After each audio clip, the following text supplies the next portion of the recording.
Buenas noches.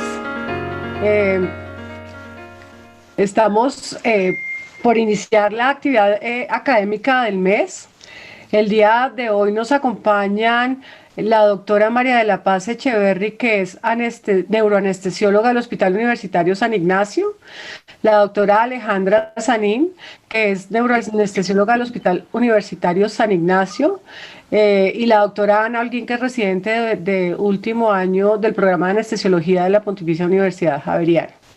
El tema de hoy es por qué es importante la monitoría de la profundidad anestésica. Creo que vamos a disfrutar mucho esta presentación, entonces bienvenidas doctoras. Podemos dar inicio y pueden ir poniendo sus preguntas en el chat para al final de la presentación se den esas preguntas y se puedan dar respuesta, las doctoras nos den respuesta a esas preguntas. Bienvenidas y muchas gracias por su participación en esta actividad académica de la Sociedad Cundinamarquesa de Anestesiología. ¿Ya? Muchas gracias, doctora. Gracias. Bueno, muchísimas gracias por la invitación y poder compartir hoy con ustedes este tema pues tan interesante y tan importante realmente para la práctica anestésica, pero al mismo tiempo muchas veces olvidado. Entonces hoy venimos pues a contarles un poco los estudios que nosotros hemos hecho para profundizar en este tema que tanto nos apasiona. Espero que sea de su total agrado. Para comenzar, una imagen de nuestro querido Hospital San Ignacio, a donde pertenecemos nosotras tres. Bueno, entonces, para comenzar esta presentación hay que entender...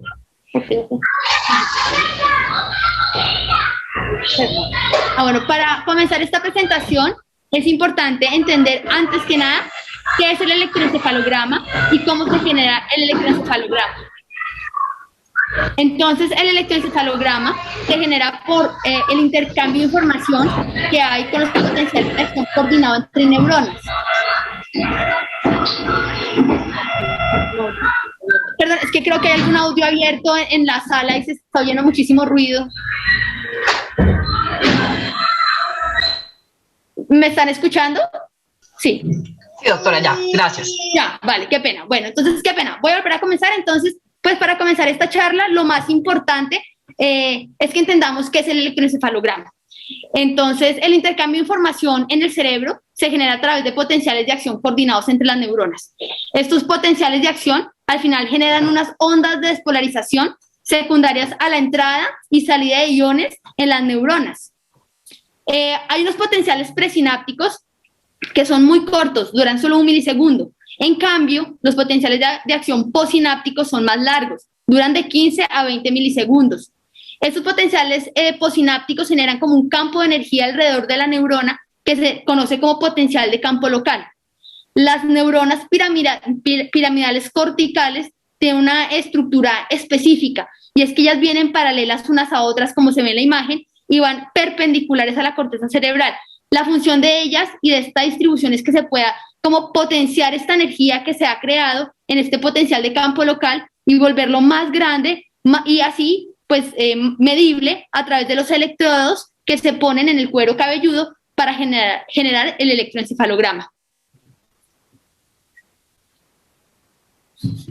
Entonces, el electroencefalograma al final es una onda que es el resultado de la suma de billones de potenciales de acción simultáneos. Como cualquier onda, tiene dos componentes, una frecuencia, que es cuántas veces se repite en un segundo y se mide en hertz, y otra que es la amplitud, y es que tan grande es este voltaje, esta magnitud de voltaje, y se mide desde el pico más alto hasta el pico más bajo de la onda. Esto se va a medir en milivoltios. En el cerebro humano se han descrito 6 tipos de patrones de onda, que son estos que están viendo acá. Tal vez algunas veces lo han oído, pero cada vez cobran más importancia, digamos, y cada vez se leen más en la literatura anestésica. Estas ondas son las lentas, que van de casi imperceptibles, de un electroencefalograma isoeléctrico a 1 Hz. Las ondas delta, que son muy importantes y que van a oírlas repetidamente en esta charla para que las tengan, digamos, presentes, que van entre 1 y 4 Hz. Las ondas teta, que van entre 4 y 8 Hz. Las ondas alfa, también supremamente importantes en lo que es el efecto anestésico en el cerebro, y las van a oír muchas veces durante esta charla. Son ondas que van a una frecuencia entre 8 y 12 Hz. Las beta, entre 12 y 25 Hz, son las ondas que usualmente se ven cuando el paciente está despierto, y las gamma son las ondas más rápidas que van por encima de 25 Hz. Como ven, son patrones muy claros, son ondas realmente muy diferentes unas a otras, y pues que con un conocimiento básico de ellas uno podría, digamos, fácilmente identificarlas. Ahora, entonces, ¿qué pasa? Esta imagen que vemos aquí arriba se llama el electroencefalograma crudo. Realmente, el electroencefalograma es el resultado de la medición de múltiples potenciales de acción y múltiples comunicación de las neuronas en un momento determinado o en un estado de conciencia determinado. Entonces, ¿qué hace? Que el electroencefalograma crudo realmente se pueda descomponer en sus diferentes tipos de onda, que al final nos están hablando de información y de comunicación entre las neuronas. Obviamente, esto se genera con el electroencefalograma, con unos electrodos que se ponen en cuero cabelludo, y pues por tanto, los potenciales de acción que se van a medir son los de las neuronas corticales piramidales. Sin embargo, la corteza y el tálamo, las estructuras profundas del cerebro, están tan íntimamente relacionadas que de una manera indirecta, en este electroencefalograma crudo, vamos a ver información tanto de la corteza como de manera indirecta de las estructuras más profundas de gran importancia, lo que es el tálamo. Ahora, digamos que leer el electroencefalograma crudo es muy difícil y es difícil de analizarlo. Entonces, entonces, aquí para resumirles nuevamente las ondas de las que les estaba hablando, las frecuencias a las que se mueven, un ejemplo de en qué casos se encuentran, por ejemplo, como les decía, las ondas beta en paciente despierto, las ondas delta, que son las lentas, se pueden ver en casos de isquemia, pero la imagen en azulito muy bonita, donde nos muestra cómo las ondas cerebrales y cómo el electroencefalograma va cambiando de un paciente despierto a un paciente que va entrando en estados más profundos de pérdida de la conciencia. Como vemos, a medida que el paciente está más despierto, las ondas son más rápidas, tienen una mayor frecuencia y una menor amplitud. Es la característica de la actividad cerebral. Se está comunicando mucho y muy rápido cuando estamos despiertos. Y a medida que entramos en estados más profundos, la comunicación se vuelve más lenta, con ondas más lentas, de menor frecuencia y con menor amplitud. A este lado, pues vemos ya el escenario,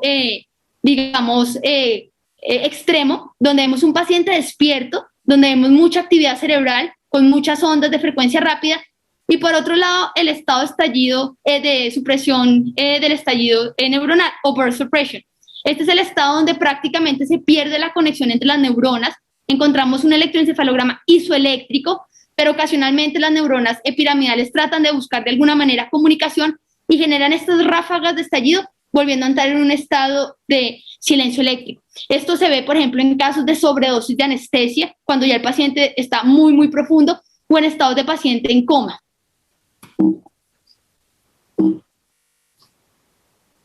Entonces, obviamente leer el electroencefalograma crudo es difícil. Yo me atrevería a decir que de pronto ninguno de nosotros que estamos aquí reunidos lo sabemos leer realmente. Entonces han generado medios más sencillos para que los anestesiólogos podamos entender qué está pasando en el cerebro, cómo se van cambiando las ondas durante la anestesia, pero que lo podamos ver e interpretar de una manera más sencilla. Para que podamos llegar del electroencefalograma crudo a lo que se conoce como espectrograma, pues les tengo que dar una explicación que es la que viene a continuación. Como ya les dije anteriormente, el electroencefalograma crudo realmente está compuesto por diferentes ondas de oscilaciones y comunicaciones neuronales en un momento dado de estado de conciencia.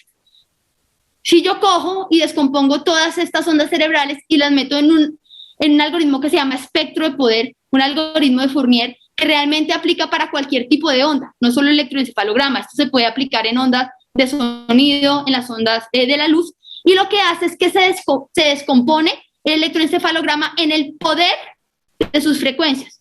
¿En qué traduce esto? Quiero ver qué tanta energía o qué tanto poder tiene cada una de las ondas, aquí está de 0 a 5 Hz, de 5 a 10 Hz, tiene cada una de estas ondas cerebrales. Este poder o la ecuación de poder es la amplitud al cuadrado. ¿Esto qué quiere decir? Que las ondas más lentas y que tienen mayor amplitud por matemática pura van a tener siempre mayor poder. Pero también si tengo ondas más pequeñas, pero que están en mayor cantidad, por la sumatoria de ellas, también voy a tener un alto poder o energía de estas.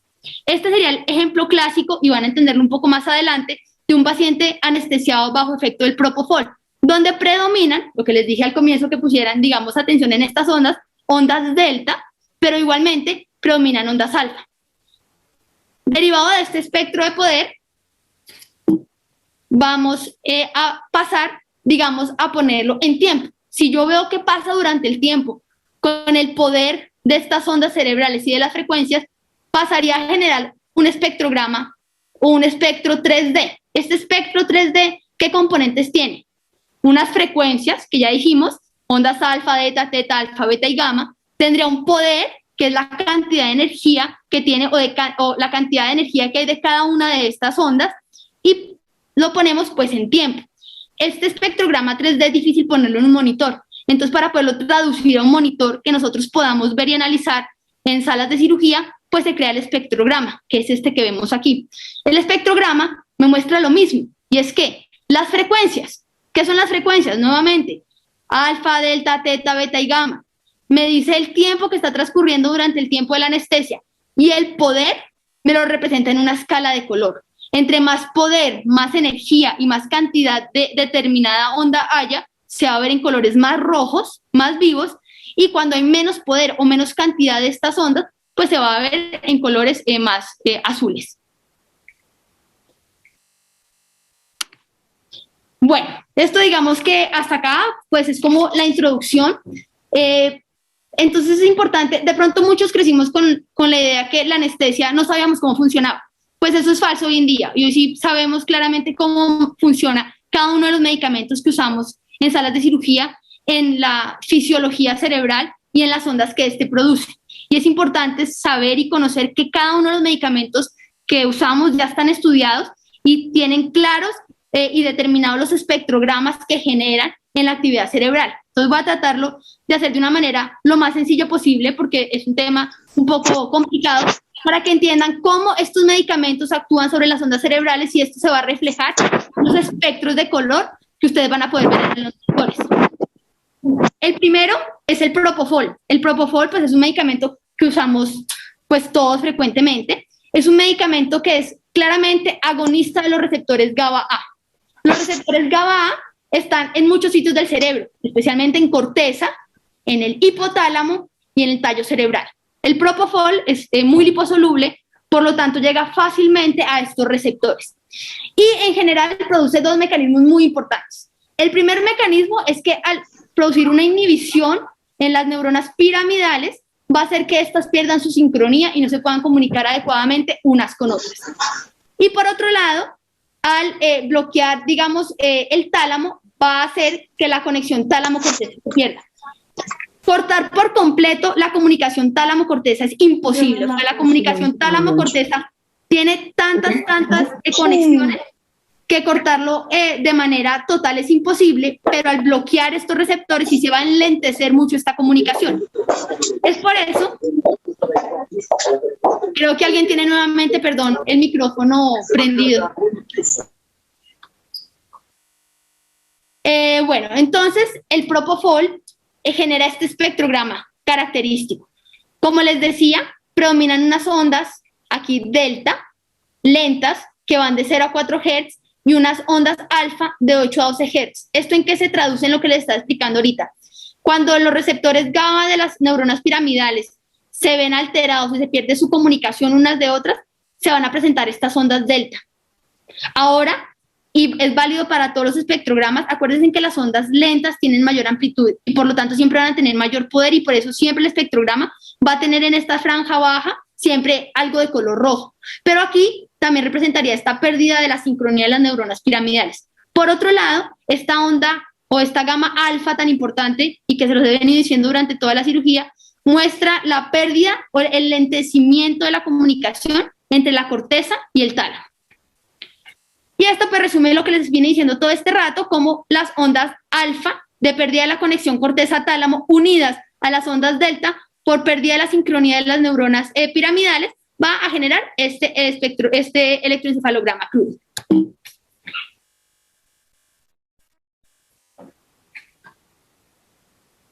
Bueno, ahora los anestésicos inhalados. Los anestésicos inhalados, en principio, también son muy parecidos en su mecanismo de acción al propofol. El más estudiado pues es el Seborane, y entonces es por eso que cuando se usa Seborane a dosis por debajo de 0.6 MAC, el espectrograma es muy parecido, y la explicación de ese espectrograma vendría siendo el mismo al del propofol: un enlentecimiento de la comunicación cortical y un enlentecimiento de la comunicación tálamo-corteza. Pero ¿qué pasa cuando se pone inhalado por encima de un MAC? Al parecer el Seborane, a diferencia del propofol, también tiene efectos sobre otros receptores adicionales, entre estos receptores NMDA y canales de potasio. Y pareciera esta ser la razón que cuando uno da anestesia por encima de un MAC, aparecen estas franjas rojas, que serían las ondas teta, que se mueven entre los 5 y los 10 Hz, que pues serían el reflejo de la activación de estos receptores adicionales. Este sería el espectrograma característico de pacientes bajo anestesia inhalada por encima de un MAC, donde se ve prácticamente una franja roja que va desde las ondas lentas de 0 hasta las ondas alfa de 15. Otro medicamento que usamos muchísimo en nuestra práctica diaria es la ketamina. La ketamina la usamos ocasionalmente sola, pero muchas veces la usamos como coadyuvante en el manejo anestésico asociado, por ejemplo, al Seborane. ¿Cómo funciona la ketamina? La ketamina bloquea canales NMDA. ¿Cómo bloquea canal? Para poder bloquear el canal, este canal debe estar abierto. Los canales o los receptores de las interneuronas inhibitorias son muchísimo más activos que los de las neuronas piramidales. Quiere decir, sus receptores están abiertos mucho más tiempo que los de las neuronas piramidales. Esta es la razón por la que la ketamina actúa principalmente sobre estos receptores o estas interneuronas inhibitorias. Cuando la ketamina se pega a esta interneurona inhibitoria, lo que hace es que se pierde la inhibición. Al perderse la inhibición, la corteza cerebral sigue activa, digamos, de una manera muy importante. El tálamo está muy activo, pero no hay una comunicación adecuada en espacio y tiempo entre tálamo y corteza. Esto explicaría por qué un paciente bajo efecto de la ketamina pues tiene alucinaciones y esos sueños vívidos. Por último, se cree que a dosis mucho más altas, o sea, dosis por encima de 2 miligramos kilo de ketamina, hace que haya una pérdida de la conciencia, pero sería por un mecanismo un poco diferente. Al parecer, también bloquea los receptores NMDA de las neuronas excitatorias glutaminérgicas, y esto sería lo que se asocia a pérdida de la conciencia. Entonces, ¿cómo sería el espectrograma de estos pacientes? Como les dije, las ondas delta siempre van a aparecer por dos razones. Una, porque tienen mayor amplitud, y dos, porque de todas maneras siempre reflejan un enlentecimiento de la comunicación tálamo-corteza. En este caso, pues porque hay tanta actividad que entre ellas no se pueden comunicar. Y por otro lado, en este espectrograma aparecen ondas beta y gamma, que son las que les decía. Las beta aparecen cuando uno está despierto y las gamma son aún más rápidas. Entonces aparecen estas ondas que reflejan como el estado de metabolismo aumentado y de actividad aumentado de todas las neuronas cerebrales, tanto a nivel de la corteza cerebral como a nivel del tálamo. Ahora, ¿qué pasa? Digamos, como lo dije al comienzo, muchas veces no usamos la ketamina como único medicamento, sino como medicamento coadyuvante. Entonces, digamos que esto se pone un poco más complicado, sería el análisis que uno tendría que hacer cuando se usa anestesia balanceada, que es lo que normalmente hacemos. Aquí, para explicarles un poco, este es el espectrograma de un paciente bajo anestesia inhalatoria con Seborane por encima de un MAC. Como ya les he venido explicando, este es el espectrograma clásico con un poder importante en ondas lentas y en ondas alfa. Cuando se administra en este punto un bolo de ketamina para manejo analgésico,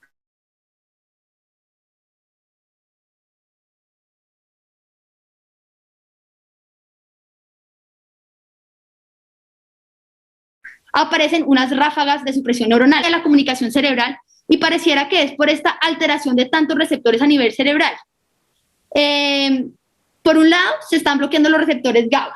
Por otro lado, se están bloqueando los receptores MNDA.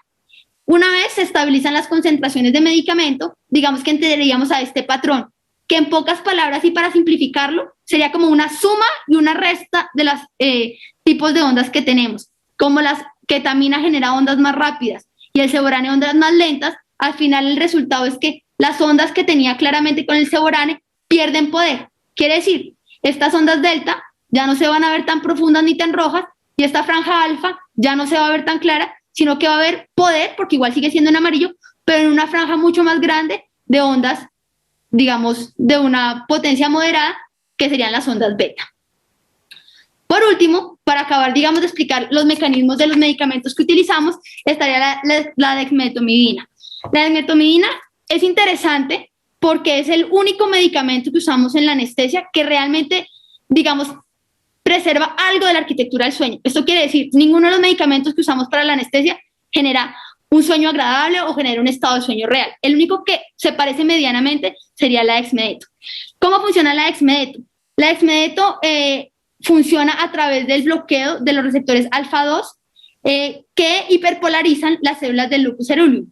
Al hiperpolarizar o inhibir estas células, se va a disminuir la producción de norepinefrina, que es pues un neurotransmisor excitatorio, y por otro lado va a bloquear o va a bloquear las neuronas que inhiben la producción de GABA en los centros más importantes del despertar, que están en la corteza, en el tallo y en el hipotálamo. ¿Esto qué va a hacer o en qué se resume? Que se va a potenciar el efecto GABA, o sea, el paciente va a estar aún más sedado porque estos centros que producen sueño van a estar como hiperestimulados. Se cree que este es el mecanismo de acción que ocurre también durante el sueño, en la fase no REM del sueño. Esto explicaría por qué el espectrograma de un paciente con dosis bajas de dexmedeto es muy similar al de un paciente que está en sueño estado 2 no REM. En este caso, pues vemos un predominio de ondas lentas delta y vemos unos usos o spindles que son unas ráfagas entre 9 y 15 Hz que se ven, como les digo, en la arquitectura de este estado de sueño. Cuando uno ya pone dosis más altas de dexmedeto, digamos que estos usos se pierden y entraría como al espectrograma clásico que solemos ver en los pacientes pues, que estamos llevando a salas de cirugía, donde hay un poder muy, muy grande en ondas lentas y pues no predominaría ningún otro tipo de onda cerebral. Ya explicándoles, digamos, esto de cómo funcionan los medicamentos y cómo alteran las ondas cerebrales, pues pasamos del espectrograma, que sería lo más complejo, a los índices numéricos. Dijimos, lo más complejo de entender sería el electroencefalograma crudo. Como pues prácticamente ninguno de nosotros lo sabe leer, nos lo simplificaron y nos lo pusieron en un espectrograma. Pero ahora lo simplificaron aún más y nos dieron un número, un índice numérico que la mayoría debemos conocer, que nos enseñaron que entre 40 y 60 el paciente está bien anestesiado. ¿Qué pasa con esos índices numéricos? Esos índices numéricos se generaron con electroencefalogramas de pacientes que estaban bajo efectos de medicamentos GABAérgicos, quiere decir inhalatorios, anestésicos inhalados y propofol. Pero como ya vimos y como ya les expliqué, eso funcionaría muy bien si el paciente solo está con Seborano y propofol. ¿Qué pasa si yo a ese paciente le adiciono ketamina? ¿O qué pasa si a ese paciente yo le adiciono dexmedetomidina? Que pues usualmente lo hacemos. Al mezclarse las ondas cerebrales que genera el propofol con la ketamina, se aumentarían las ondas cerebrales y este valor lo analizarían como un valor más alto, con un número más alto. Y entonces podríamos llegar a pensar que el paciente está más superficial de lo que en realidad está. O por otro lado, si al paciente le adicionamos dexmedeto, como produce ondas más lentas, el algoritmo lo va a analizar como que el paciente está más profundo y este número va a ser mucho más bajo y vamos a creer que el paciente está más profundo de lo que en realidad está. Tiene otras cosas que no tiene en cuenta y son los cambios que hay en el cerebro con la edad. No está, digamos, comprobados estos índices en los cerebros de los niños. ¿Por qué? Porque los niños tienen unas frecuencias mucho más rápidas y mucho más altas. Sería algo parecido como adicionarle ketamina en el caso de los cerebros de los niños. Y todo lo contrario pasa con los cerebros de las personas ancianas, donde las ondas son más lentas. O sea, sería en pocas palabras como adicionarle dexmedeto a esos cerebros. Entonces, este valor numérico, que es el que la mayoría utilizamos y que creemos que estamos monitorizando muy bien al paciente, muchas veces no puede, pues digamos, puede ser algo no tan cierto y no tan, que no nos demuestra realmente el estado de conciencia de nuestro paciente. Rápidamente les digo, existen 3 equipos o 3 monitores que hacen este análisis numérico. Uno es el BIS o el Bispectral Index, que es marca o de la casa comercial Covidien. Como les decía, pues va en un número de 0 a 100. Sabemos que el paciente está en un adecuado plano anestésico cuando está entre 40 y 60. Por debajo de 40, el paciente está en un plano muy profundo, posiblemente asociado a tasas de supresión, que como más adelante vamos a ver, pues también se asocia a desenlaces pues no deseados. Y cuando está por encima de 70, el paciente podría tener alta probabilidad de conciencia. Tenemos también la entropía, que al final es muy parecido al BIS, lo que cambia es la casa comercial, General Electric, y usan pues algoritmos diferentes. El concepto de entropía es como el análisis del desorden del sistema. Cuando se refieren al desorden del sistema, vendría siendo el desorden de las ondas cerebrales, y al final pues nos da un número que igual que el BIS va entre 40 y 60. La entropía tiene, digamos, dos cosas adicionales, es que nos da el SE o State Entropy, que realmente nos refleja las ondas cerebrales corticales, que es lo más importante, que va de 0 a 91, pero también tenemos algo de electromiografía, que sería el Response Entropy, que pues nos hablaría de la contracción muscular del... Como la ley manda en estos casos, o llega a hablar... Está el micrófono abierto de alguien, perdón. Bueno, y por último está el SedLine, un equipo mucho más completo. El SedLine nos muestra, por un lado, un índice numérico que para ello se llama el PSI o Patient State Index, que a diferencia del BIS y la entropía se maneja entre 25 y 50, pero adicionalmente nos muestra un espectrograma o DSA, Density Spectral Array, de ambos hemisferios, o sea que si nosotros somos un poquitico más juiciosos y hemos aprendido espectrograma, podríamos saber cómo están las ondas cerebrales de nuestro paciente en un momento dado, y adicionalmente también nos muestra el electroencefalograma crudo, o sea, si somos aún más profundos en esta materia, podríamos leer el espectrograma crudo de un paciente. Entonces, pues ya entendiendo cómo esta introducción y cómo funciona el electroencefalograma, vamos a pasar a entender un poco más la evidencia que hay sobre este uso. Bueno, entonces, ahora que ya entendemos cómo se hace la monitoría de la profundidad anestésica y qué herramienta tenemos para hacerlo, entonces yo les voy a hablar un poco más con respecto a por qué lo hacemos y cuál es la evidencia disponible con respecto a esta información para que podamos tomar buenas decisiones en nuestra práctica clínica. La monitoría de la profundidad anestésica ha sido desarrollada en su idea más primaria con dos objetivos básicos, pues que vamos a abordar a continuación y que están íntimamente relacionados entre sí. El primero es, como la diapositiva lo indica, el de prevenir o disminuir al máximo posible la probabilidad de recuerdo intraoperatorio. Este fenómeno, que si bien pues no es frecuente, sí ha sido identificado como un evento que puede desencadenar incluso estrés postraumático y secuelas a largo plazo en aproximadamente la mitad de quienes lo sufren. Además, con alguna frecuencia, cada vez más, ha sido objeto de demandas a anestesiólogos, principalmente en países desarrollados. La variabilidad interindividual de la respuesta a la anestesia es el puente que une estos dos propósitos de la monitoría. Primero, pues disminuir la probabilidad de recuerdo intraoperatorio porque se trata de no subdosificar a los pacientes y tenerlos en un plano de profundidad adecuado. Y segundo, el de individualizar la anestesia de acuerdo a los requerimientos de cada paciente, lo que se ha observado que puede contribuir con desenlaces clínicos posoperatorios importantes en pacientes que son llevados a cirugía. Poder titular las dosis en pacientes de acuerdo a sus requerimientos que varían según diferentes parámetros, como la edad o sus comorbilidades o el tipo de cirugía que vaya a realizarse, ha sido estudiado con el propósito de disminuir desenlaces adversos tales como delirium o mortalidad, entre otros. Entonces, ahora vamos a detenernos un poco más en este efecto adverso de la anestesia general, que es el del recuerdo intraoperatorio. En el 2014, el Reino Unido, específicamente Gran Bretaña e Irlanda, publican este estudio llamado el NAP5, donde investigan de una manera retrospectiva reportes de recuerdo intraoperatorio. Se obtuvo información incluso de eventos que habían sucedido 62 años atrás y fueron reportados incluso pues recuerdos intraoperatorios hasta prácticamente el momento de la publicación de este estudio.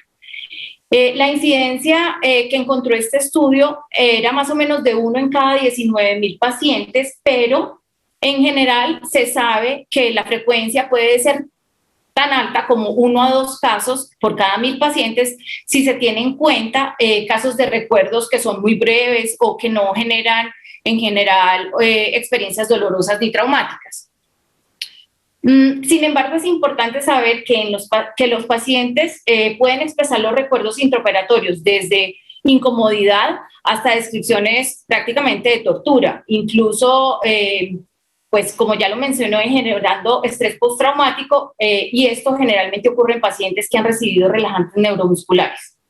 El uso de estos medicamentos pues provoca parálisis, como todos sabemos, y por ende puede enmascarar un despertar intraoperatorio, evitando la posibilidad de que sea detectado por el anestesiólogo. Y pues según este estudio, es el factor de riesgo principal para los eventos de recuerdo intraoperatorio. Se sabe que en Gran Bretaña, a pesar de que solamente el 50% de los pacientes requieren pues son anestesiados con relajantes musculares, el 93% de los pacientes en quienes se reportaron recuerdos intraoperatorios fueron anestesiados y recibieron relajantes neuromusculares. En este estudio se describe además otras poblaciones de alto riesgo para recuerdo intraoperatorio, como son las cirugías obstétricas con un caso de cada 670 cesáreas, las cirugías cardiotorácicas con un caso en cada 8.600 pacientes, los pacientes politraumatizados que son llevados a cirugías de emergencia. Y en estas poblaciones de alto riesgo se ha descrito que hasta 2/3 partes de los eventos suceden o ya sea durante la inducción con la maniobra de laringoscopia o también a veces durante la educción anestésica. También se calculó que la frecuencia de recuerdo intraoperatoria era hasta el doble en pacientes que recibían anestesia total intravenosa comparada con anestesia inhalatoria o balanceada. Y la causa principal detectada de la ocurrencia de estos eventos eran errores humanos, tales como la desconexión de los goteos o situaciones de emergencia, de traslados de pacientes o cambios de la técnica anestésica. Entonces, el dilema más importante que encontraron en este estudio fue de cómo detectar la conciencia en el paciente anestesiado. Y cito esta referencia que dice: en presencia de relajación neuromuscular es imposible distinguir un paciente despierto paralizado de uno que está bien anestesiado, usando únicamente signos clínicos, inclusive usando signos autonómicos. Debido a esta reflexión del el NAP5 recomienda entonces el uso de monitores de profundidad anestésica en pacientes relajados con anestesia total intravenosa o en grupos de alto riesgo. Entonces, en la práctica, pues se intenta solucionar este problema con una dosis grande de hipnótico, una solución que realmente en muchas ocasiones puede ser errática. Y pues como dije anteriormente, lo que pretendemos cada vez más es dar anestesias a la medida de nuestros pacientes, haciendo de la anestesia una ciencia más exacta y confiable. Entonces, una alternativa es evaluar si el paciente está recibiendo suficiente hipnótico utilizando pues monitores de la profundidad anestésica. Quiere decir, pues en este caso, lo que conocemos como electroencefalogramas procesados. Entonces, como una alternativa para evaluar si el paciente está recibiendo suficiente... No, agua, porque casi no hay agua, no. Entonces, como una alternativa, estaba diciendo, para evaluar si el paciente está recibiendo suficiente hipnótico, se han desarrollado estos monitores de profundidad anestésica que desde el inicio de la década de los 90 empezaron con el análisis del monitor del análisis biespectral, al cual le han seguido, como la doctora Echeverry dijo, muchos monitores que hasta el día de hoy pues venimos utilizando. Desde el reporte del NAP5 en 2014, donde se estimaba una frecuencia de uso de electroencefalograma procesado en Gran Bretaña apenas de 2.8% de las anestesias, su uso ha venido en discreto aumento. Y tenemos países como Estados Unidos, que han estado a la vanguardia de este tipo de tecnologías, que al día de hoy pueden utilizar algún tipo de monitoría de profundidad anestésica hasta en el 20% de los pacientes en el mejor de los escenarios. Hoy en día, y a la luz de la evidencia disponible, los monitores de profundidad anestésica tienden a utilizarse de una manera más dirigida. Entonces, así se ha observado que pacientes que reciben TIVA más relajación neuromuscular tienen una frecuencia de uso de monitoría de profundidad anestésica de 23%, comparada con 3 por 5 de pacientes que son llevados a anestesias generales con agentes inhalados. A partir del año 2000, que es cuando empieza el primero de los estudios grandes, empieza a construirse la evidencia más sólida que se tiene hasta el día de hoy con respecto a la monitoría de profundidad anestésica, donde, entre otros hallazgos, se identifica que la monitoría de la concentración del gas expirado o del end-tidal del gas anestésico ajustado a la edad, cuando se administra anestesia inhalatoria, es una manera adecuada también de profundizar, de monitorizar la profundidad anestésica.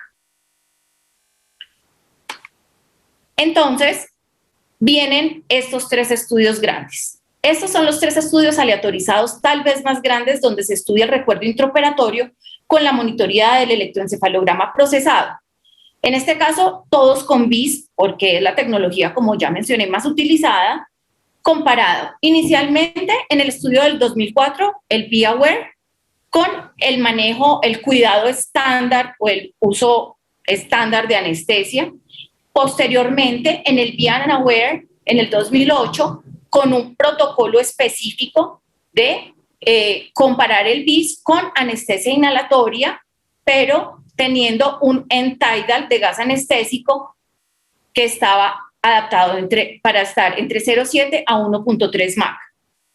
Y debido a que los primeros 2 estudios arrojan resultados contradictorios, el primero a favor del BIS para prevención de recuerdo intraoperatorio, pero el segundo, que no logra encontrar beneficio en el uso del BIS para disminuir los incidentes de recuerdo intraoperatorio, se realiza el tercero y más grande de estos estudios, con más de 6,000 pacientes aleatorizados, que es el BackRecall, que demuestra que utilizar la concentración de gas anestésico exhalado es incluso mejor que el BIS para prevenir el recuerdo intraoperatorio. En conclusión, estos estudios logran demostrar que cuando se administra una técnica anestésica inhalatoria del end-tidal del gas anestésico, es una suficiente monitoría para garantizar también un estado de inconsciencia adecuado. Y en estos casos, pues, no se requiere de la monitoría de profundidad anestésica, solamente buscando este propósito de recuerdos intraoperatorios. Este estudio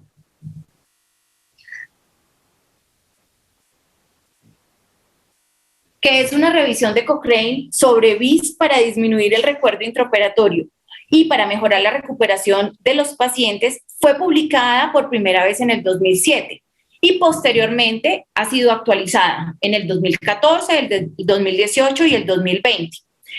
Y concluye que la anestesia guiada con monitoría de profundidad anestésica es útil para guiar la dosis anestésica y reducir el riesgo de conciencia bajo anestesia general en pacientes de alto riesgo, comparado con guiar la anestesia únicamente con signos clínicos. Entonces, hay un beneficio de utilizar BIS cuando solamente el comparador son los signos clínicos. Sin embargo, no logra demostrar la mejoría en los desenlaces si la anestesia es inhalatoria. Y hay un protocolo con alarmas del end-tidal de gas anestésico y este se mantiene por encima de 0,7 Mach. Entonces, decimos que son técnicas equivalentes. Además, este estudio pues, hace recomendaciones con respecto al uso del BIS para administrar de manera más precisa y titulada la anestesia y para generar menores gastos de los anestésicos y procurar una recuperación más pronta y más favorable de los pacientes. En la última revisión, como mencionaba, que se hizo en el 2020, se mantienen las mismas conclusiones del estudio, logran incluir más artículos, es decir, este metaanálisis del 2020 reúne 52 artículos con 41,000 pacientes, pero disminuye la fortaleza de la recomendación, debido a que ellos aceptan que la calidad de la evidencia de los estudios primarios pues no es de óptima calidad. Entonces, ¿cuáles son las recomendaciones actuales?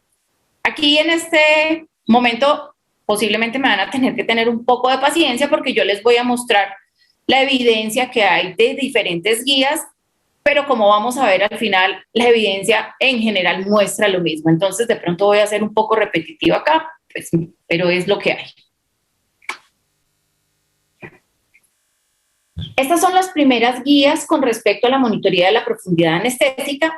Es realizada por la Sociedad Americana de Anestesiología, es el Task Force que sale en el 2006 y que hasta el día de hoy no han sido actualizadas.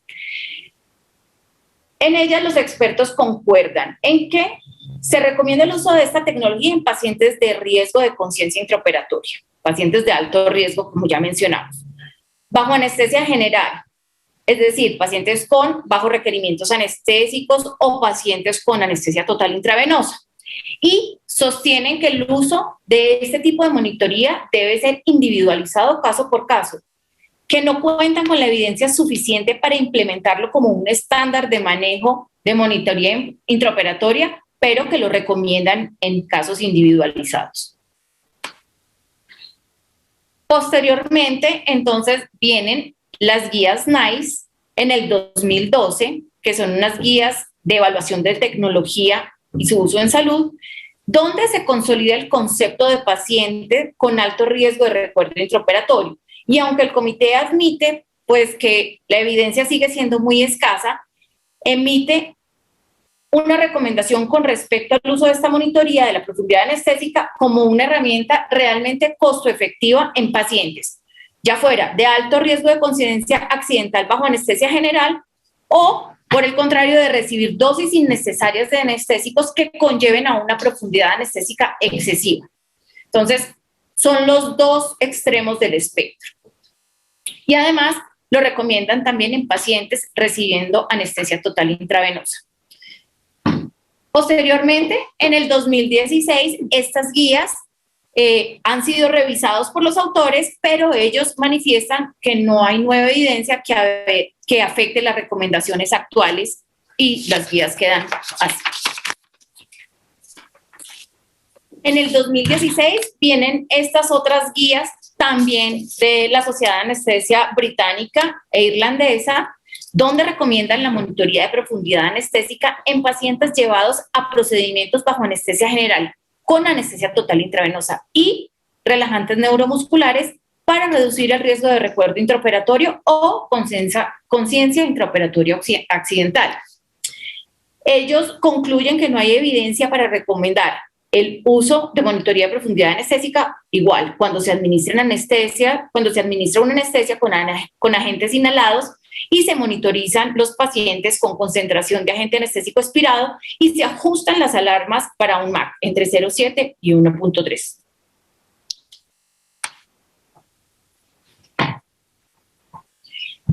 En el 2019, esto es lo más reciente de las guías, la Sociedad Americana para mejorar la calidad de recuperación perioperatoria condujo un metaanálisis para determinar la efectividad de la anestesia guiada con el electroencefalograma procesado y prevenir, ya fuera recuerdo intraoperatorio, delirium, desórdenes neurocognitivos o mortalidad posoperatoria.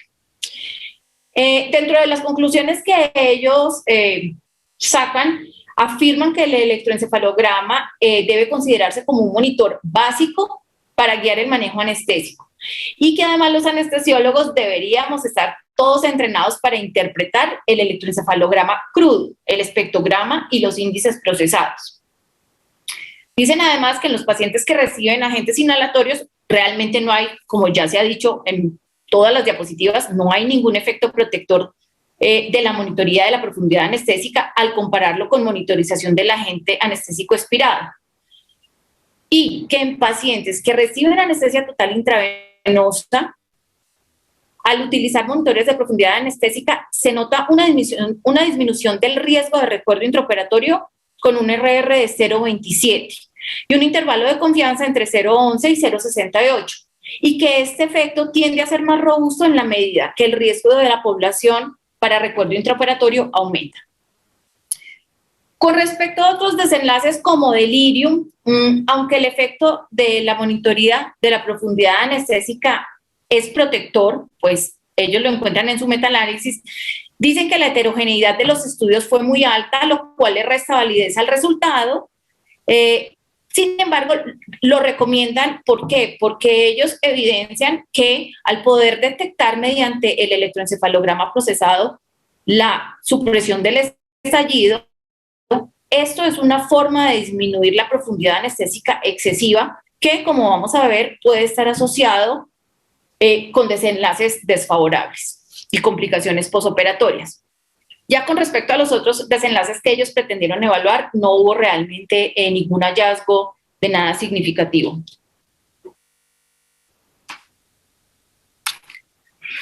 Ahora vamos a hablar entonces del segundo propósito de la monitoría de profundidad anestésica, que es la individualización de la anestesia. Primero, entonces vamos a hablar de mortalidad y de qué se ha estudiado con respecto a esto. Este estudio del 2018 pretende estudiar la asociación entre mortalidad y lo que se ha descrito o denominado la triada baja, que consiste en un bis bajo, una presión arterial baja, una presión arterial media baja y bajos requerimientos anestésicos.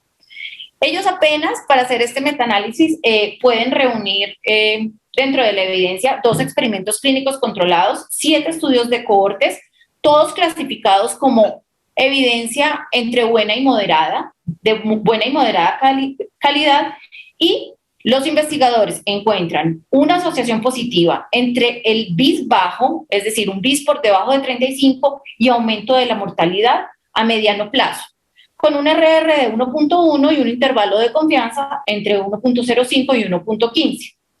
Sin embargo, la asociación no fue tan clara entre lo que se considera la triada baja y mortalidad, que es significativa cuando el análisis se corre con un modelo de efectos fijos, pero no cuando debido a la alta heterogeneidad de los estudios primarios en el modelo de efecto aleatorio pierde la significancia. Entonces, pues, digamos que esto sí es un poco confuso porque pues si el bis bajo se asocia pero la triada baja no, pues ahí hay como una cosa que no va como en la misma línea, pero uno podría inferir con estos resultados que estados de mayor profundidad anestésica están asociados a un aumento de mortalidad. Sin embargo, hasta el momento no hay suficiente evidencia para afirmar que esta triada baja constituye un factor de riesgo para el aumento de mortalidad.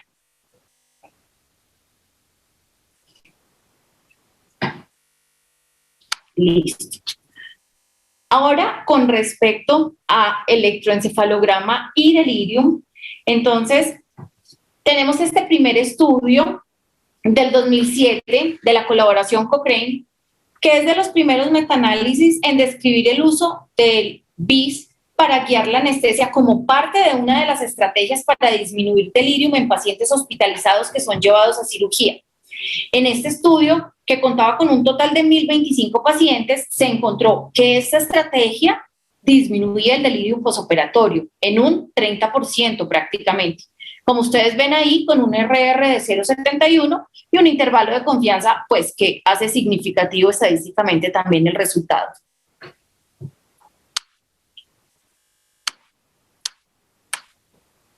Por último, tenemos estos otros 2 estudios con respecto al delirium posoperatorio que se han realizado en este estudio de cohortes inicial, que está ahí, del 2017, los pacientes que tuvieron mayores tasas de supresión fueron más propensos a experimentar delirium posoperatorio, con un riesgo relativo de 1.22 y un intervalo de confianza estadísticamente significativo. Con lo cual, concluimos que la supresión electroencefalográfica es un factor de riesgo independiente para delirium posoperatorio. Y en este metaanálisis de Cochrane, publicado en 2018, que estudia el electroencefalograma procesado para la disminución del delirium posoperatorio en pacientes adultos mayores de 60 años, se demostró que el uso del mismo reduce la incidencia de delirium posoperatorio tanto a los 7 días y también la disfunción neurocognitiva a los 3 meses, ambos con un RR de 0.71 y los dos alcanzando significancia estadística.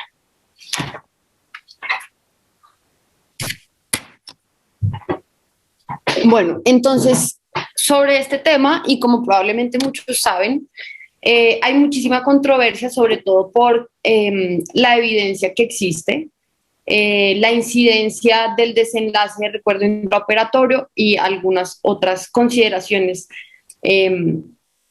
por ejemplo, filosóficas. Entonces, posterior a las recomendaciones del NICE en el 2012, habiendo participado en la edición del NAP5, el doctor Pandit y el doctor Cook de la Universidad de Oxford escriben una crítica pública en el British Journal of Anesthesia basada en 3 aspectos principales.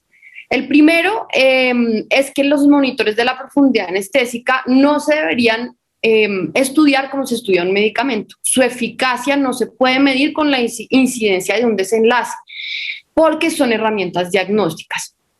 Se deberían conocer especificidad, sensibilidad y valores predictivos y negativos, predictivos negativos y positivos de estas tecnologías. Sin embargo, como ya se ha explicado en varias oportunidades durante la charla, no hay estudios de esta envergadura porque el uso de los monitores de la profundidad anestésica no es muy amplio a nivel mundial. Pedirle una evidencia robusta a una tecnología como estas es muy difícil por la incidencia del desenlace. La crítica a la recomendación de la guía NICE es que hay una posibilidad de relativizarla y existe una falsa seguridad de que este es un problema resuelto.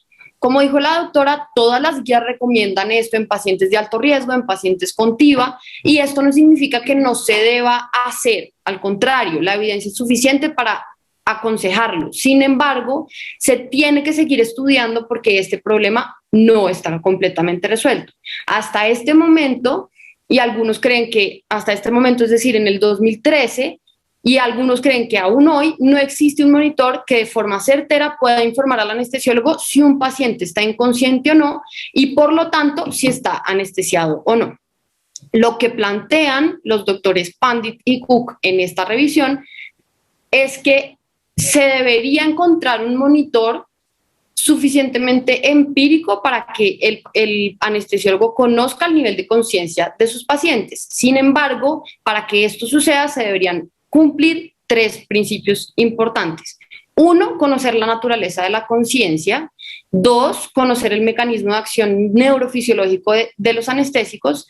Y 3, que este monitor funcione para que tanto la entrada como la salida, o el input-output en términos, digamos, de monitores de tecnología, tenga una relación causal. Es por esto que en este mismo artículo escriben la siguiente frase, y es que lo que realmente importa es la probabilidad de la inconsciencia, y eso todavía no lo conocemos de ningún monitor disponible. ¿Qué quiere decir esto? Nos queda un problema. Primero, hay una falta de evidencia robusta. Segundo, el desenlace de estudio es de una incidencia muy pequeña, pero de consecuencias catastróficas. Tercero, la pregunta casi existencial sobre la naturaleza de la conciencia que aún no tiene respuesta.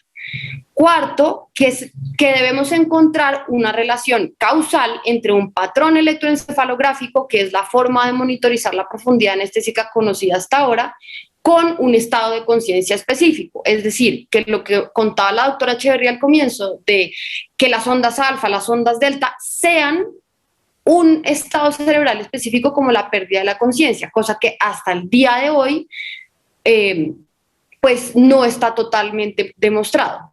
Y por último, que hay efectos de ciertos anestésicos como la ketamina y la dexmedetomidina, que a pesar de que se ha tratado de encontrar su representación en el espectrograma, pues todavía generan problemas cuando se dan anestesias, digamos, las han llamado multimodales, aunque mal llamadas.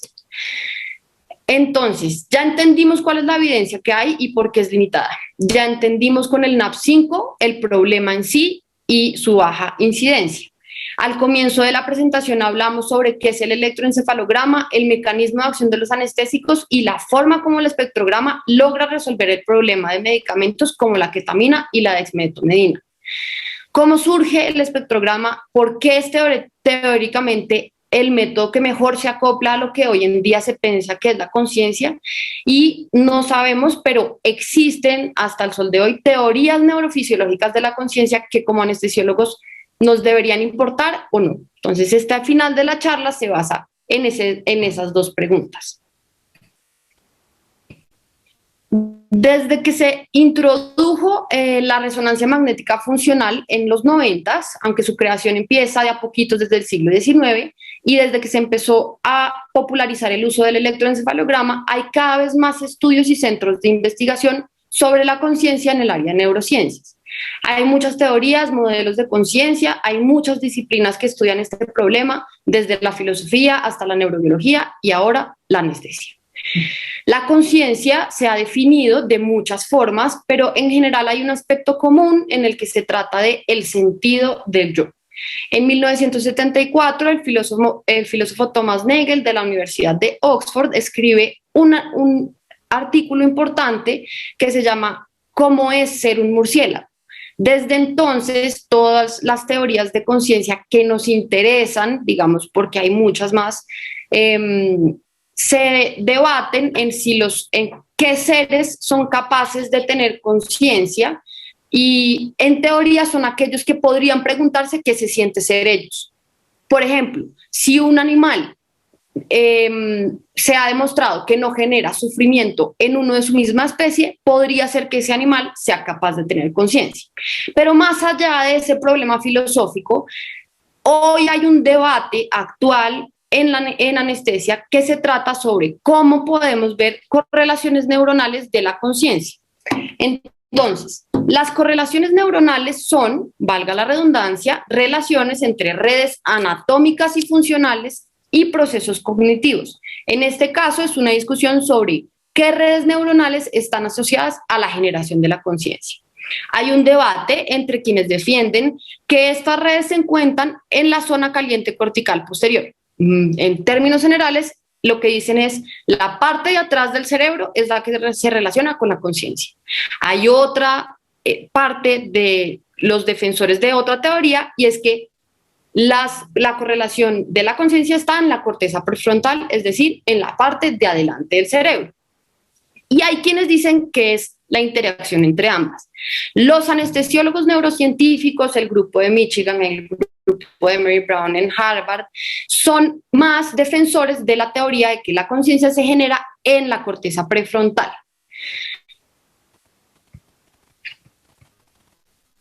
Entonces, este es un artículo, es una imagen de un artículo publicado en Current Biology del 2007. Esto es una teoría que no solamente surgió en el 2007, también se volvió a demostrar en el 2018. Este es el grupo de la Universidad de California y explica un poquito más a fondo el rol de la corteza prefrontal en la generación de la conciencia.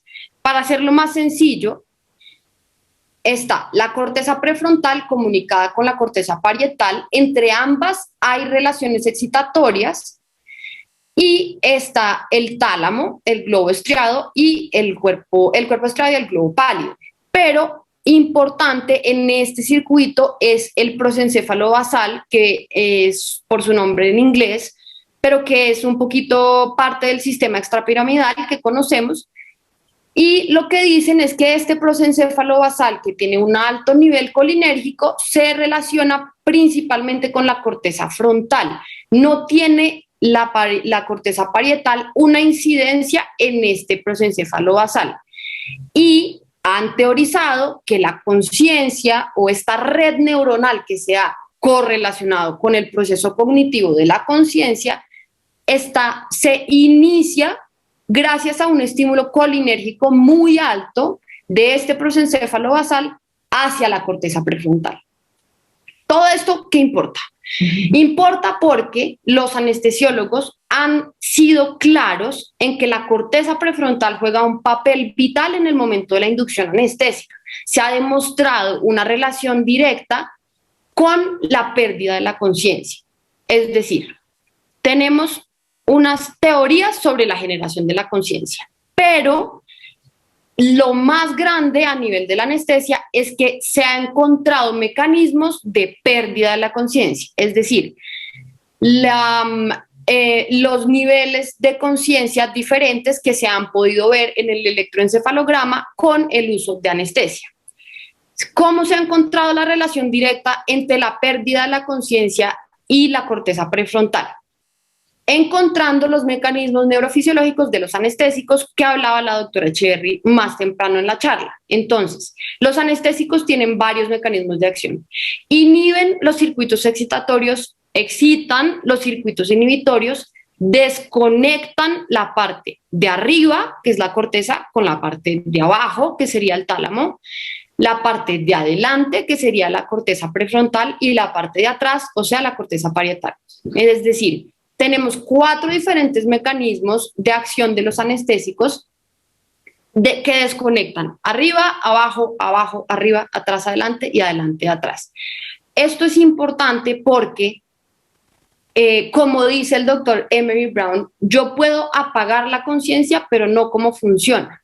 Entonces, es más fácil encontrar las redes neuronales que están directamente relacionadas con la pérdida de la conciencia que aquellas que describen la conciencia en sí. Pero esto plantea una pregunta. ¿La pérdida de la conciencia es igual a inconsciencia? Si sabemos cómo se pierde la conciencia, pero en el fondo no sabemos cómo funciona la conciencia, ¿podemos decir que una cosa es igual a la otra? Pues hasta el día de hoy todavía no se sabe.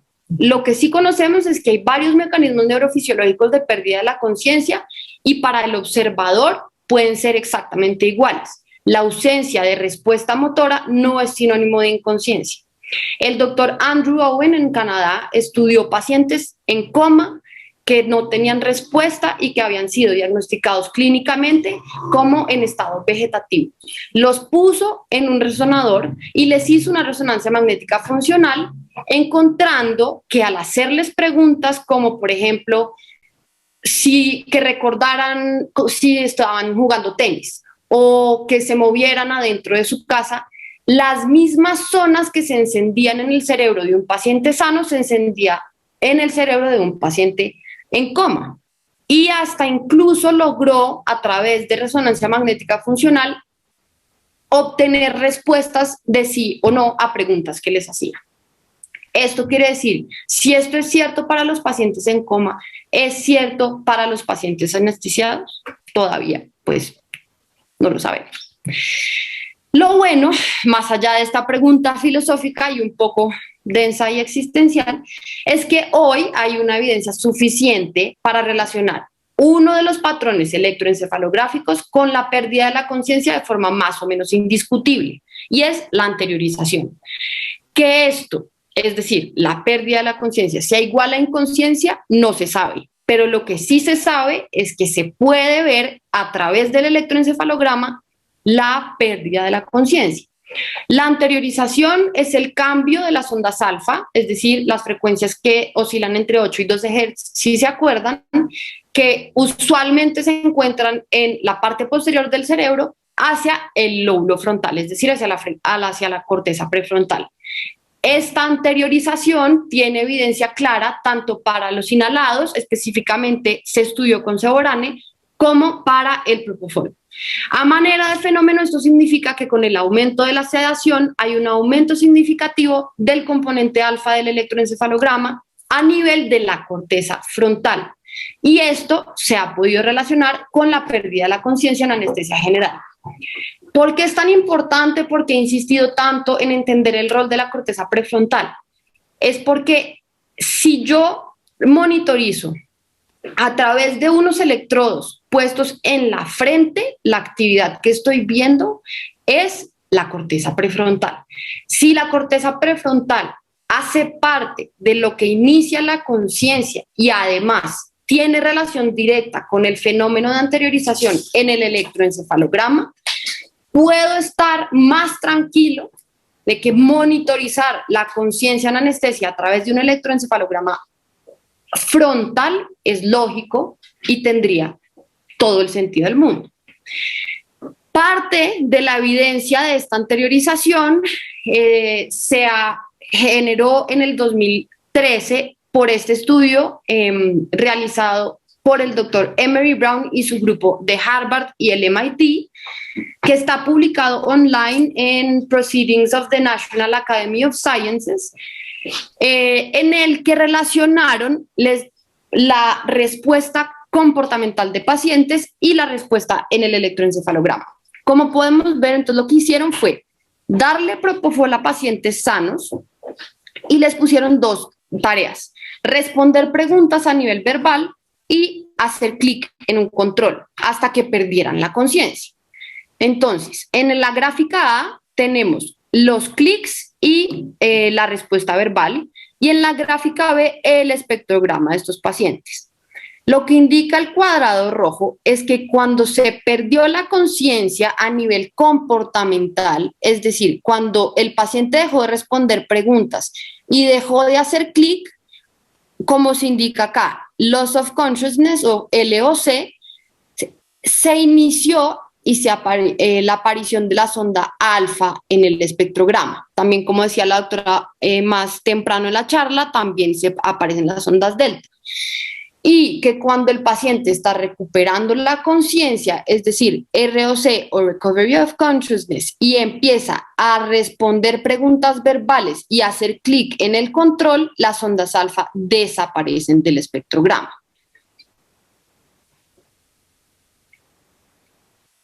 Esta es una explicación un poquito más detallada que tiene en cuenta un pedazo importante, y es la ketamina y la dexmedetomidina, a pesar de que la doctora Echeverry no lo explicó en la mañana. En la parte de arriba, en la mañana no, perdón, más temprano en la chat. La parte de arriba tenemos una imagen, digamos, es un esquema. Esto no es resonancia magnética funcional, es un esquema de lo que este estudio estaba mostrando. Es un estudio hecho por Hemmings, publicado en el 2019 en Trends in Pharmacological Sciences, que habla sobre digamos, trata de explicar el mecanismo de acción de los anestésicos en todos los niveles. Esta es solamente la parte de la inconsciencia o de la pérdida de la conciencia. Entonces, tenemos que a dosis de propofol que van en aumento de microgramos mililitros de 0 a 5, en el cerebro a nivel anterior y a nivel posterior se dan estos cambios. Quiere decir que lo que antes estaba en la parte posterior, que son estas ondas rojas, pero también las ondas anaranjadas, se vuelve anterior, como ya lo habíamos dicho, anteriorización, cosa que se muestra en la segunda parte de la gráfica en el electrodo posterior. El electrodo posterior inicia con ondas alfa al comienzo, en el mismo tiempo, y a medida que se van aumentando los niveles de propofol, y después el electrodo posterior desaparecen esas ondas alfa. Cuando en el electrodo anterior las ondas alfa no están al comienzo de las concentraciones bajas de propofol, pero empiezan a aparecer en los niveles más altos de propofol.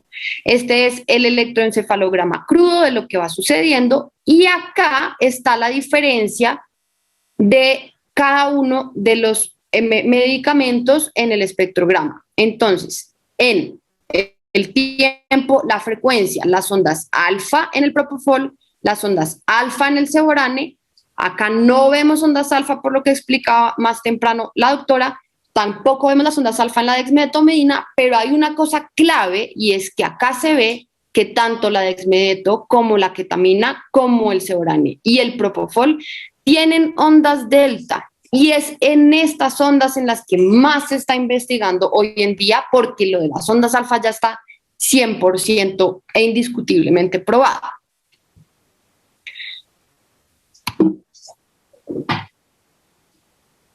Entonces, después de todo, podemos hacer varias conclusiones en varios niveles sobre este tema. Primero, ¿cuáles son las recomendaciones? La respuesta a la pregunta de la charla: ¿por qué se debería monitorizar la profundidad anestésica? ¿Cuándo se debería profundizar la profundidad anestésica? Se debe monitorizar la profundidad anestésica en pacientes de alto riesgo de conciencia accidental, en los que no se pueda medir protocolariamente el end-tidal de gas anestésico. También en pacientes con anestesia total endovenosa y relajación neuromuscular. Los pacientes ancianos con riesgo de delirium postoperatorio también se benefician de esta tecnología. El BIS es el monitor de la profundidad anestésica más estudiado y tiene varias limitaciones, pero dada la necesidad irrefutable de monitoría, aún se sigue utilizando.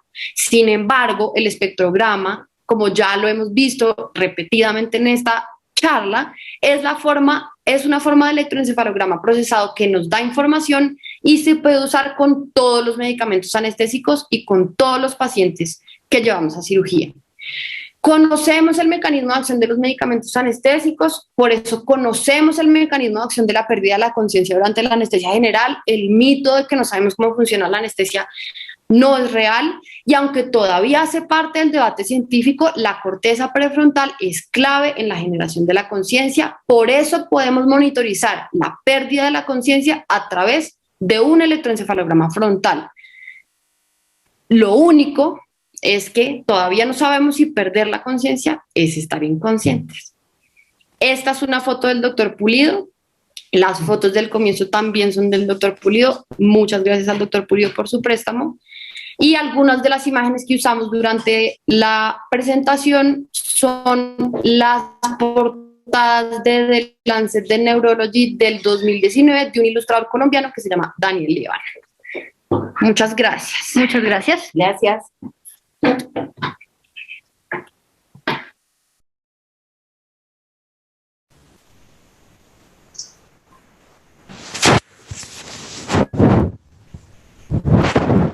Muchas gracias, doctora María de la Paz, doctora Alejandra y doctora Ana, por esta excelente presentación. Vamos a dar paso a las preguntas que pueden formular a través del chat. Y le doy la palabra a Carolina para que nos vaya indicando las preguntas que hemos recibido. Muchísimas gracias, doctoras. Tenemos una pregunta del doctor Julio Martínez. Entonces, en conclusión, ¿se puede decir que la medición del end-tidal de los gases anestésicos reemplaza el BIS?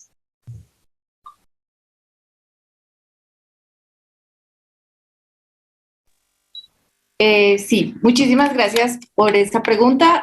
Sí, creo que es muy importante saber que los pacientes que están anestesiados con anestesia inhalatoria y tenemos la posibilidad de monitorizar el end-tidal del gas anestésico y poder poner las alarmas para que nos alerten cuando el MAC está por debajo de 0.7, es suficiente para saber que el paciente está en un estado de profundidad adecuado y no necesitaríamos el BIS, ¿sí? Eso, digamos que el BIS en total intravenosa equivaldría al end-tidal de 0.7 MAC con alarma en anestesia inhalatoria.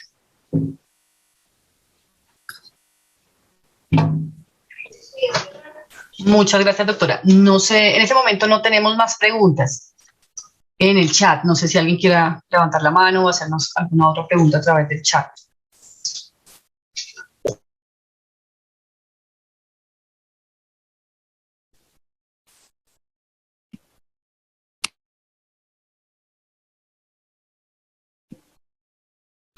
¿Se pueden hacer preguntas? Sí, doctor, lo escuchamos. Bueno, muchísimas gracias. Buenas noches. Mi nombre es Eduardo Zárate. Felicitaciones a las tres doctoras. Un abrazo a Alejandra Sanín, a quien no veo hace varios años. Tengo los mejores recuerdos de ella. Muy interesante la charla. Yo tuve la oportunidad de estar en el año 1997 cuando Aspect Medical hace el lanzamiento del BIS en los Estados Unidos. Y creo que con ese lanzamiento comenzaron a presentarse todos los problemas y controversias de los cuales ustedes hablan. Desafortunadamente, en esa oportunidad, el BIS se lanza como un dispositivo que pudiese reducir el consumo de agentes inhalados durante la anestesia, y con base en ello se podría tener, digamos, un beneficio económico con la administración de anestesia en cierto grupo de pacientes. De hecho, yo participé en un estudio en el cual ocultábamos el BIS en la sala de cirugía y comparábamos cuál era el consumo del agente inhalado sin BIS y con BIS. Y con base en ese estudio, que fue un estudio realmente muy simple, se pudo comprobar de cierta manera de que el consumo del agente inhalado era menor, sin riesgo de que el paciente, con el conocimiento que se tenía en esa época, alcanzara un estado de conciencia intraoperatorio. La primera pregunta que quiero hacerles es, ¿realmente ustedes encontraron algo en relación con el tema de mayor economía con el uso de agentes inhalados o inclusive intravenosos con el uso de estas técnicas de espectrometría cerebral?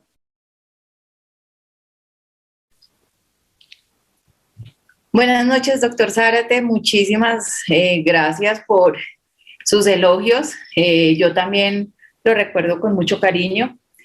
Y le agradezco muchísimo su pregunta.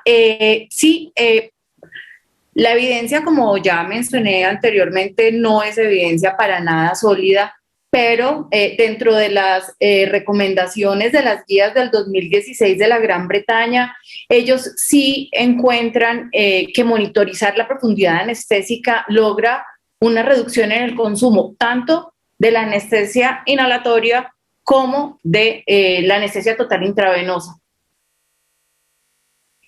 Creo que esa es, pues, digamos, la única evidencia disponible, o por lo menos de lo que yo encontré, en donde realmente este efecto estuvo medido.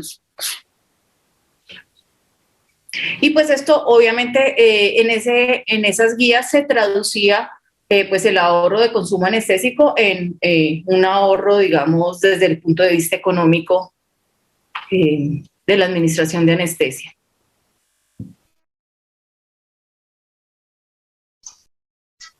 Doctora, muchas gracias. Tenemos una pregunta a través de Facebook Live. Saludos desde Venezuela. Muy interesante y completa conferencia. La pregunta es la siguiente. ¿El concepto de profundidad anestésica es correcto o de profundidad de hipnosis?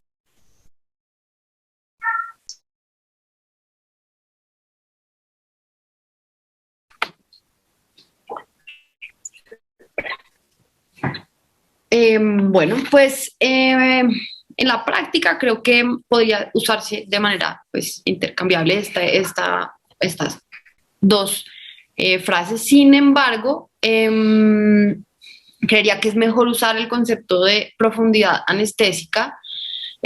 Obviamente, este tema de profundidad anestésica se trata sobre la conciencia. Si uno ya va a hablar que la profundidad anestésica implique desenlaces en dolor o en inmovilidad o algo así, pues estaría, digamos, mal. Entonces entiendo que se debe hablar de hipnosis cuando se habla de la conciencia, pero la verdad es que profundidad anestésica pues se usa en todas las guías y en todos los estudios como, digamos, esa pérdida de la conciencia. Creería que mejor usar profundidad anestésica.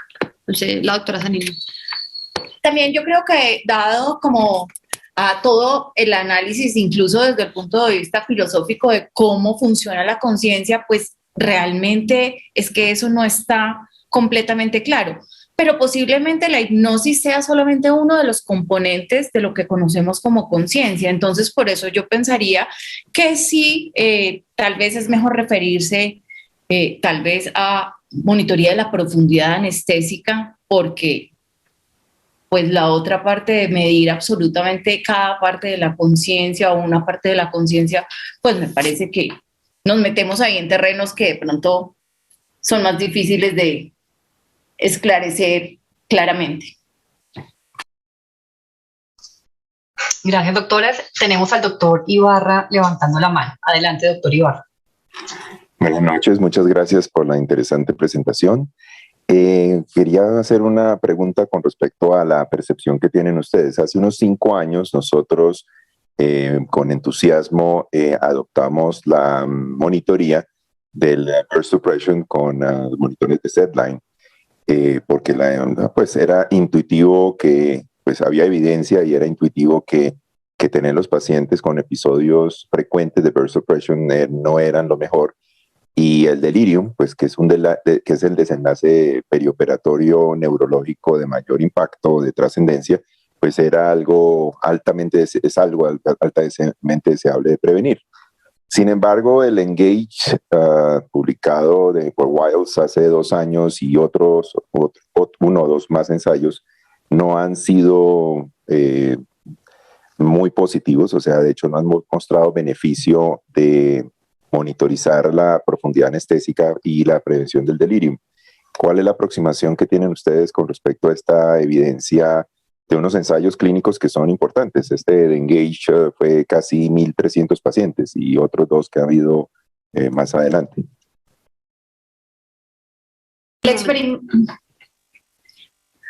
Sí, doctor Ibarra, de acuerdo. En el experimento clínico Engages del 2019, la anestesia guiada con electroencefalograma para disminuir delirium posoperatorio en 1.232 pacientes no alcanza una significancia estadística. Sin embargo, pues digamos que no logra alcanzar una significancia estadística como estudio individual, porque yo creo que eso es lo que hemos visto a lo largo de todos estos estudios, incluso en el que les comenté, pues que todos lo conocemos, que es el back recall, y es que la frecuencia de desenlace es tan baja que es muy difícil lograr demostrarlo. Por eso, pues, tal vez lo único en lo que se ha logrado... Este fue como 25-26% de delirium, o sea, no era infrecuente. O sea, fue 26% en los monitorizados con electroencefalograma y 23% sin monitoría electroencefalográfica. Fue frecuente los desenlaces de delirium. Sí, pues, bueno, es verdad. Sin embargo, pues, digamos que yo no... incluí ese estudio aislado porque pues al ser un experimento clínico aislado que no logra significancia estadística para disminuir delirium perioperatorio, pues la razón, usted sabe que las razones pues podrían haber sido muchas y no simplemente asociadas al uso o no de monitoría intraoperatoria. Por eso pues digamos que hago referencia tal vez a los estudios a los metaanálisis o a los estudios que logran reunir más evidencia o más información, porque sí, pues estoy de acuerdo, en ese en específico no se logra significancia estadística.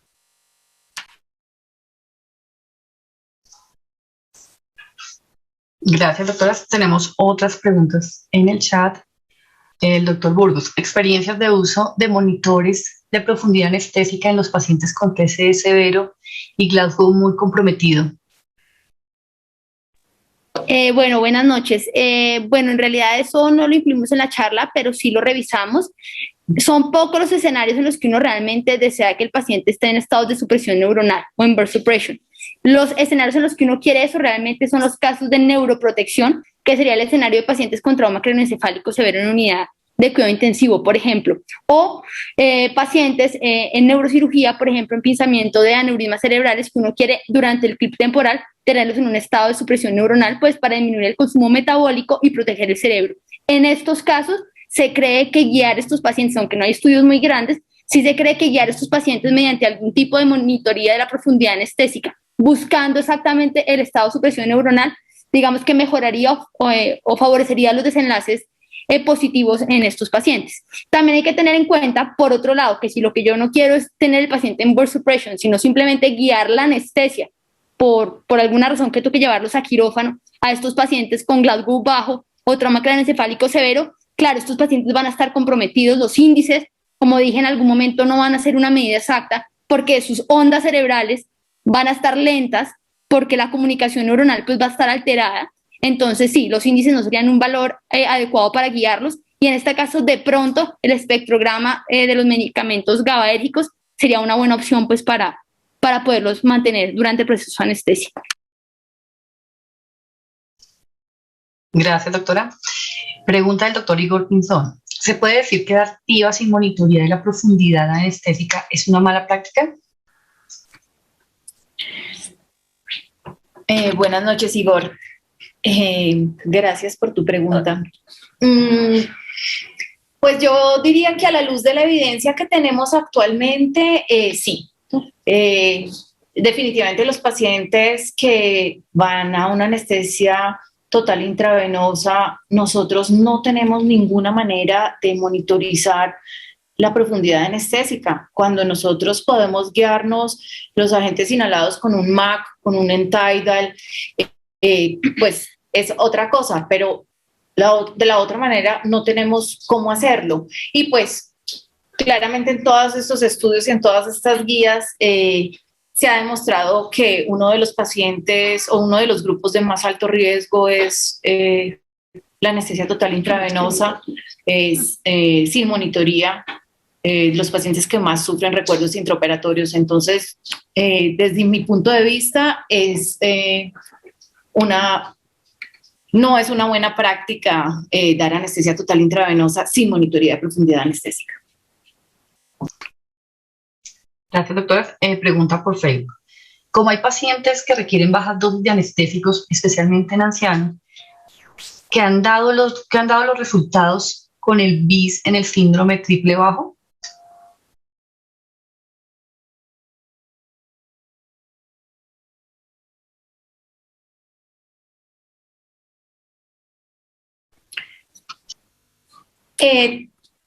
Tal vez como lo mencioné en el estudio que se hizo en el 2017 tratando de evaluar esta pregunta, la triada baja, pues digamos el metaanálisis que trata de reunir toda la información que hay existente, el metaanálisis, aunque digamos que la conclusión es que el BIS bajo sí está asociado al aumento de la mortalidad, cuando unen los tres factores de la triada baja, no logran tampoco significancia estadística, porque ellos mismos dicen que los estudios son muy heterogéneos. O sea, sí hay una tendencia hacia el aumento de la mortalidad con la triada baja, pero ellos no logran significancia estadística cuando corren un modelo de efectos aleatorios que tiene en cuenta la heterogeneidad de los estudios. Como los estudios son tan heterogéneos, no logran significancia estadística y pues no pueden hacer una conclusión, no pueden ser suficientemente conclusivos. Lo que a uno le daría la impresión es que si está asociado, digamos, a BIS bajos, pues tenerlos también hipotensos además, y pues ya que estén con bajos requerimientos, pues podría no ser bueno para ese cerebro y para ese paciente, pero no se logró demostrar. Lo que se demuestra es la asociación entre BIS bajo y mortalidad. Siguiente pregunta, doctor. ¿Tiene alguna importancia individual el conocimiento del ciclo del sueño de los pacientes y su posible relación con el efecto de anestésicos sobre la profundidad anestésica? Pues no te puedo, digamos que contestar esa pregunta con total certeza, pero con todo lo que pudimos revisar, el único medicamento que se asemeja a la arquitectura del sueño es la dexmedeto. Todos los otros medicamentos no tienen nada que ver con la arquitectura del sueño, por lo tanto, digamos que los patrones o alteraciones del sueño de un paciente no tendrían ninguna repercusión en la anestesia con estos medicamentos. Ahora, si hablamos de la dexmedeto, en profundidad, no sabría decirte si tengan alguna relación realmente pacientes con alteraciones del sueño y su efecto, su comportamiento bajo efectos de la dexmedeto. Gracias, doctora. Pregunta del doctor Zárate. ¿Cuál es el valor real del número BIS o del PSI en la valoración de la profundidad? Quisiera complementar esa pregunta, si ustedes me permiten, porque clásicamente, digamos, muy emotivamente, cuando las diferentes empresas que distribuyen estos dispositivos lo entregan lo demuestran, pues establecen el número BIS o el PSI del monitor Z-Line como aquel número mágico en el cual se puede determinar realmente la profundidad anestésica. Pero sabemos de que este valor no siempre es un valor real. Este valor realmente puede estar retardado en tiempo de la misma cifra real. Y personalmente le doy más valor en algún momento dado a la electroencefalografía cruda que ustedes llaman, o inclusive a la variación del borde espectral, más que el número. Por eso la pregunta es, ¿ustedes realmente le dan valor a ese número como tal en la profundidad anestésica? Buenas noches, doctor. Bueno, después, digamos, de toda la charla que dimos, la conclusión a la que uno puede llegar es el valor sí es útil en unas condiciones muy específicas. Uno, pacientes que estén anestesiados bajo efectos de anestésicos inhalados o propofol, que son con los que se hicieron estos estudios y estos algoritmos que lanzan como este número mágico, pues como estamos hablando. Y por otro lado, pues no podría hablarle de un rango exacto de edad, pero sabemos que pacientes pues pediátricos o pacientes muy ancianos tampoco aplicarían a que ese número mágico fuera el real, por lo que se explicó durante la charla. Entonces, en ese escenario, pues usted tiene toda la razón y uno sí se debería guiar claramente por el electroencefalograma crudo, pero pues creo que muy pocos de nosotros o muy pocas personas realmente saben analizarlo. Y por otro lado, pues está el espectrograma, que yo conozca, el único pues, monitor que no lo facilita en el ámbito quirúrgico sería el SedLine. Sí nos daría una manera mucho más fácil y mucho más exacta de poder hacer una idea de la profundidad anestésica del paciente y aprender que la interacción de los medicamentos y las interacciones de las diferentes ondas pues nos van a dar unos patrones que tenemos que aprender a conocer, pero que nos van a guiar, digamos, en el manejo del paciente. Gracias, doctoras. Una pregunta por Facebook. ¿Cuál es el impacto de dosis bajas y altas de opioides en los espectrogramas de los medicamentos hipnóticos? ¿La intensidad de un estímulo doloroso podría afectar inmediatamente el estado de conciencia a pesar de encontrarse en metas de pérdida de conciencia? Bueno, los estudios muestran que los opioides como tal no tienen efecto en los patrones cerebrales y en las ondas cerebrales que se analizan. Entonces, en cuanto al número del BIS, no se vería afectado. Ahora, el dolor, sí, como se dijo, el equipo de entropía, que tiene dos valores que analiza, tiene el SE, el RE, perdón, que es el que mira como la electromiografía del músculo orbicular. Este sí podría ser una forma de analizar la profundidad anestésica. Se sabe que un paciente ante el dolor puede tener cambios primero en la electromiografía antes de verse reflejado en una superficialidad de la anestesia, o sea, o en los cambios de las ondas corticales. Entonces, en ese caso, pues sí tenemos la entropía y este valor de la electromiografía para hacer un análisis más rápido del estado de conciencia del paciente. Gracias, doctoras. Una última pregunta aquí por el chat veo. ¿Hay alguna alteración en la monitoría de la profundidad anestésica en pacientes con diagnóstico de epilepsia o trastornos del sueño?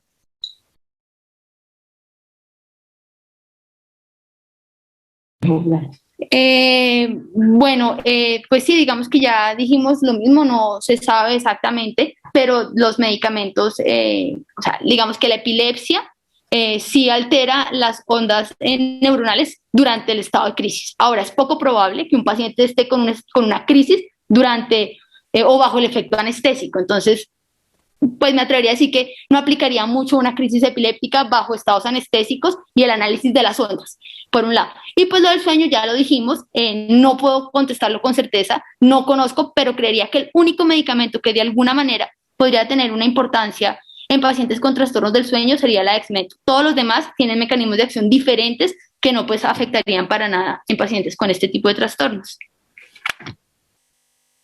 Para complementar ahí un poco, pues digamos que el doctor Emory Brown, él estudia bastante a los pacientes con epilepsia, les estudia sus patrones electroencefalográficos, pero digamos que sí pienso que en el contexto de la anestesia, pues digamos que ya pedir que nosotros sepamos posiblemente cómo puede funcionar o cómo podría verse alterado, es difícil predecirlo. Creo que eso no está escrito claramente en ninguna parte de cómo un paciente con epilepsia podría comportarse su electroencefalograma bajo anestesia general. Creo que es una pregunta para la que no tenemos respuesta. Ahora, sí pienso que un paciente, aunque es poco probable, puede presentar un episodio de una crisis epiléptica, por ejemplo, durante el despertar anestésico. Y eso lo podríamos ver y lo podríamos diagnosticar mucho más fácil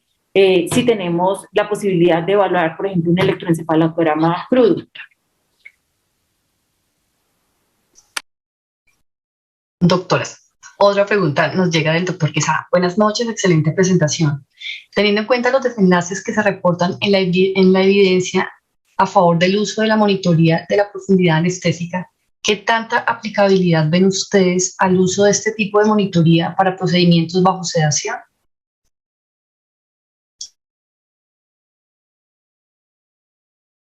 Bueno, sobre el tema también revisamos, no lo dijimos en la presentación y no lo dijimos porque realmente los estudios son muy pocos, de baja calidad, en el sentido en que son muy pocos pacientes, porque pues es una tecnología que se usa poco y que hasta apenas ahora se está empezando como a implementar. Lo que pudimos recoger de estos estudios, aquí tenemos unos estudios y recogían un total como de 10, 20 pacientes cada uno, mostraban que sí podía ser, digamos, una muy buena manera de dar una mejor titulación de la anestesia, sabiendo en qué punto el paciente ya empieza a presentar, en el caso, por ejemplo, de sedación con propofol, empieza a aparecer las ondas alfas, entonces este paciente tendría riesgo ya de pérdida de la conciencia y pérdida de la respiración, por ejemplo, entonces sería como una alarma de que las dosis de propofol están siendo un poco elevadas, o por otro lado, cuando por ejemplo usamos sedación con dexmedeto, pues saber cuál es el plano profundo, adecuado que queremos, donde no tenemos, como se mostró en la presentación, estos usos o spindles durante la sedación superficial con dexmedeto. Entonces sí, digamos que sería una técnica que está en estudio, que le falta, digamos, profundizar en gran medida, pero que sí está abierto pues a estudio e investigación.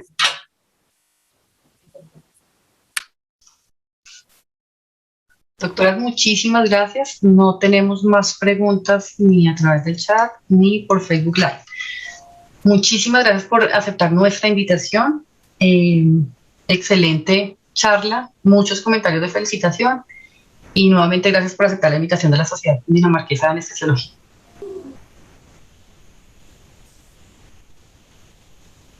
Bueno, pues no, a ustedes muchísimas gracias por la invitación y espero pues que hayan disfrutado este rato con nosotros. Buenas noches.